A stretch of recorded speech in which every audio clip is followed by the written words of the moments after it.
நாம் இன்றைக்கி முள்ளங்கி வறுவல் தான் பண்ண போகிறோம். வறுவல் பண்ணுறதுக்கு அடுப்பில் கடாய் வச்சு கட் பண்ண முள்ளங்கி சேர்த்துக்கலாம். கொஞ்சமாக தண்ணி, தேவையான உப்பு எல்லாம் சேர்த்து நல்லா கலந்து விட்டு மூடி போட்டு ஒரு 10 நிமிஷத்துக்கு முள்ளங்கி நல்லா வேக வச்சிடலாம். ஒரு 10 நிமிஷம் முள்ளங்கி நல்லா இருந்ததுக்கப்புறம் எடுத்து தனியாக வச்சிடலாம்.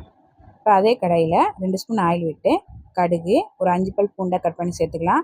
ஒரு பெரிய வெங்காயத்தை பொடியை கட் பண்ணி போட்டுக்கலாம். கொஞ்சமாக கருவேப்பிலை எல்லாம் சேர்த்து வெங்காயத்தையும் பூண்டையும் நல்லா வதக்கி விட்டுடலாம். வெங்காயம் பூண்டும் இந்த அளவுக்கு வதங்கினதும் இது கூட 1/4 ஸ்பூன் மஞ்சள் தூள், 1 ஸ்பூன் மிளகாய் தூள், 1 ஸ்பூன் சாம்பார் தூள் எல்லாம் சேர்த்து நல்லா கலந்து விட்டுடலாம். இப்போ இது கூட கொஞ்சமாக நல்லா திக்கான புளிக்கரைசல் சேர்த்துக்கலாம். புளிக்கரைசல் சேர்த்து நல்லா வதக்கி விட்டுடலாம். புளிக்கரைசலோட பச்சை வாடை போகிற வரைக்கும் நல்லா வேக வச்சிடலாம். இப்போ இது கூட வேக வச்ச முள்ளங்கியை சேர்த்து நல்லா கலந்து விட்டுடலாம். நல்லா கலந்து விட்டு தண்ணியெல்லாம் நல்லா வத்துற வரைக்கும் வேக வச்சிடலாம். இப்போ தண்ணி எல்லாமே நல்லா வத்திருச்சு. இப்போ இது கூட ஒரு 2 ஸ்பூன் அளவுக்கு வேர்க்கடலை பொடி சேர்த்துக்கலாம். கொஞ்சமாக தேங்காய் துருவல் எல்லாம் சேர்த்து நல்லா கலந்துட்டு இறக்குனா டேஸ்ட்டான முள்ளங்கி வறுவல் ரெடி. இந்த முள்ளங்கி வறுவலை சாம்பார், ரசம், காரக்குழம்போட சைடிஷாக வச்சு சாப்பிட்டா ரொம்ப நல்லாயிருக்கும். ட்ரை பண்ணி பாருங்கள்.